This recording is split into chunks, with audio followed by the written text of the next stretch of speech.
aja YouTuber dari mana yang kita mau. Mau British, dengerin YouTuber dari Inggris gitu.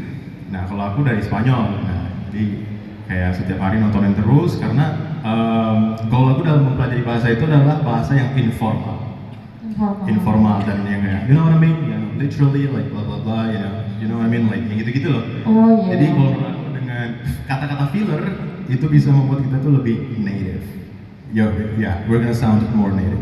Berarti ini nggak sih Kak, kalau menurut Kak Vicky itu aksen dalam kita belajar kayak pilih aksen mana nih yang kita suka itu berpengaruh nggak sih Kak dengan influence-nya ini kita skill bahasa kita?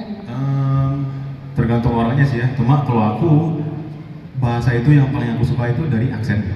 Aksennya. Dan kenapa pilih Spanyol dari Spanyol karena aksennya. Karena aku nggak suka ya dari Meksiko, dari Argentina aku nggak suka. Oh, nggak suka nih teman-teman, ternyata fun fact baru. Yeah. Oke. Ada nggak sih Kak struggle? Ngomong Rusia gitu kan, ты знаешь русский язык, и estoy hablando contigo, tiba-tiba Spanyol gitu, kayak, wow, wait, give me a second, sorry, ya, jadi kayak kadang-kadang otaknya itu lagi ngomong Rusia, tiba-tiba keluar Spanyolnya gitu, so weird. Yeah. Jadi ada pengaruh culture dari speakingnya juga gitu? Iya, bisa jadi. Bisa jadi gitu ya. Oke, ini audiens juga pengen tahu nih Kak, berapa jam sih sebenarnya dan kapan aja Kakak waktu belajar buat bahasa? Kan kita tahu nih mahasiswa banyak sibuknya, tugas-tugas lagi, acara organisasi, dan itu gimana tuh manage waktunya? Ya kalau aku sih kalau misalnya lagi nggak syuting atau lagi nggak ada kerjaan kayak gini, aku udah ya belajar gitu, belajarnya kayak tadi ya. Atau misalnya kalau misalnya memang lagi sibuk, buka Duolingo, ada yang tahu Duolingo di sini? Ada ya, pasti tahu ya. Iya, Duolingo ya, itu aku mainin itu membantu banget. Walaupun ya itu formal banget ya di Duolingo, tapi ya membantu lah untuk dapat kata-kata baru. I see. Gitu. Itu kesulitan, pasti semua orang pasti punya kesulitannya masing-masing. Ya, gini Kak, kan kami yang mengadakan acara dari pendidikan bahasa Inggris ya Kak. Yes, of course. English Education Department and this event. Gini Kak, sebenarnya kami kadang nggak punya confidence gitu karena anak bahasa Inggris. Jadi kayak takut kalau grammarnya salah gitu. Gimana sih supaya bisa confident gitu? Aku ini sering banget ngomong kalau aku dalam belajar bahasa, I don't care about grammar, not at all. Karena kalau menurut aku grammar itu bisa datang dengan sendirinya. Dan yang kalau menurut aku yang paling penting itu adalah percaya diri dan vocabulary. Karena kalau kita terlalu mikir grammar, malah vocabulary-nya kurang, ya sama aja zero. Tapi kalau misalnya vocabulary-nya banyak, grammar-nya kurang, masih bisa dimengerti. Jangan peduliin lah kata-kata temen, ngapain lu bro? Salah lu tadi ngomong, bukan he don't know tapi he doesn't know. Ngapain? Gak usah didengerin gitu. Tapi kayaknya kalau anak-anak Inggris, ini sih enggak kayak gitu sih kayaknya.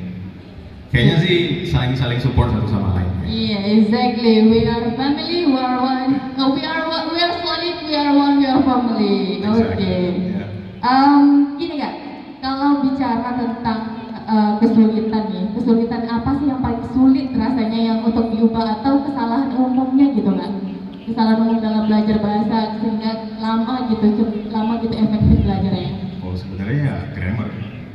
Ya belajar bahasa yang paling susah kan grammar aja, terus sama apalagi ya mungkin kalau bahasa Inggris gak ada, tapi kalau mungkin bahasa luar itu ada formsnya. Jadi kayak contoh misalnya bahasa Spanyol, kalau kayak apa ya, yang beda kan cuman kalau I eat, you eat, we eat, sama ya, eat. Paling bedanya he eats sama it eats sama she eats. Nah kalau bahasa Spanyol itu semuanya beda, jadi semua pronoun itu semuanya beda. Kalau makan itu comer, kalau aku makan ya como, kamu makan tú comes, dia makan el come, mereka makan ellos comen. Wow. Kalian makan you comes, jadi semua konjugasinya tuh semuanya beda. Jadi it's a little harder. Oke, ada nggak sih Kak dari Kakak kalau boleh tahu menguasain berapa bahasa nih Kak? Boleh di count nggak kira-kira? Ya bahasa Indonesia, bahasa Inggris, Spanyol, Rusia, dan sekarang masih belajar bahasa Turki. Wow, 5 bahasa teman-teman. Bayangin. Dan itu Kakak waktu belajarnya jangkanya berapa lama Kak dengan 5 bahasa tersebut? Ya sampai sekarang tetap belajar masih. Iya, dari 2020 berarti? Dari 2020. Yes, 3 tahun dengan 5 bahasa, luar biasa sekali. 4 dong, bahasa Indonesia kan. Oke. Itu dari kita diajarin ya. Sip. Ini Kak, setelah punya subscriber sebanyak itu, followers Instagram sebanyak itu, apa aja nih yang berubah setelah menguasai banyak bahasa nih? Apa ya berubah ya? Rasa percaya dirinya ya. Dan sebenarnya itu bukan karena subscribers, cuma karena waktu yang aku habiskan di Ome TV. Jadi dulu aku sama, kayak dengar orang ngomong bahasa Inggris ngerti, cuma ngomongnya aku tuh nggak percaya diri gitu. Jadi dengan Ome TV, kayak aku tuh apa ya belajar untuk memberanikan diri buat ngomong sama orang luar karena itu nggak gampang loh. Ternyata nggak gampang, apalagi kayak di depan kamera segala macam, di record gitu kan. Dan itu sih yang membuat aku kayak sekarang kok jadi percaya diri kalau ngobrol. Dan apalagi ya, mungkin lebih dewasa lagi karena dari 6 juta orang itu ya pasti ada yang nggak suka sama kita ya. Jadi kayak hate comment segala macam, jadi ya untuk kayak lebih dewasa dalam menyikapi berbagai situasi atau Tapi kondisi. untuk Kak Vicky nanti rasanya nggak ada yang nggak suka terus follow gitu, nggak mungkin ya. Ada. Ya banyak tuh yang kayak gitu tuh, kayak DM gitu kan, wah konten lu gini, cuma dilihat, oh dia follow ternyata. Loh, kok gitu ya? Nanti lama-lama ada yang bilang kalau benci itu jadi cinta Kak Vicky. Nah, bener ya. Oke, ini Kak, pengen penasaran juga nih, tiba-tiba terlintas di pikiran. Ini sebenarnya Kakak pertama kali tips dan trik yang bisa Kakak lakukan supaya kita lebih efisien dalam belajar banyak bahasa gitu. Ya menurut aku kayak tadi ya, menggunakan metode yang paling fun ya. Karena kalau misalnya caranya itu fun, pasti itu gampang banget terserapnya gitu. Dan kayak sekarang contoh misalnya aku lagi nonton, kayak nanti kita bilang ya nonton vlog, terus kayak ada kata satu yang paling baru itu escupir, apa ya escupir. Terus aku cari, oh artinya spade. Terus sampai situ aku putar lagi sekali lagi kayak langsung aku aja gitu. Iya, atau kadang juga kalau misalnya terlalu banyak aku catat gitu. Jadi aku punya buku catatannya yang kemana-mana aku selalu bawa.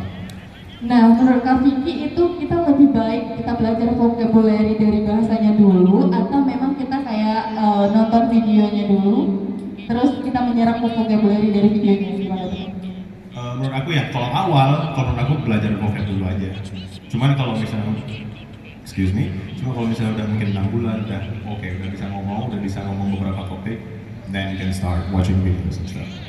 Gitu ya, pakai cara yang fun. Ya, benar. Kemudian ada nggak sih Kak yang mau Kakak ajarin sedikit bahasa entah itu Rusia atau Romania kepada Boleh. audiens nih pengen coba gimana belibetnya bahasa lain gitu, boleh Kak?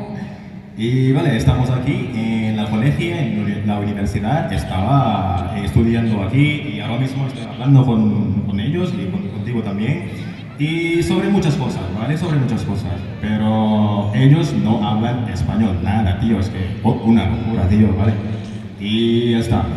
¿Entiendes? ¿Me entiendes, no? ¿Ngerti nggak? Oke, subtitlenya di bawah ya. Nggak ada yang tahu soal itu bahasa Romania. Spanyol. Spanyol. My favorite language. Mi idioma favorita. Oh my gosh. Idioma favorita. Ya, mi idioma favorita. My favorite language. Oh my god. Bila tepuk tangan dulu dong untuk Kak Vicky. Oke, mungkin gali-gali Kak Vicky-nya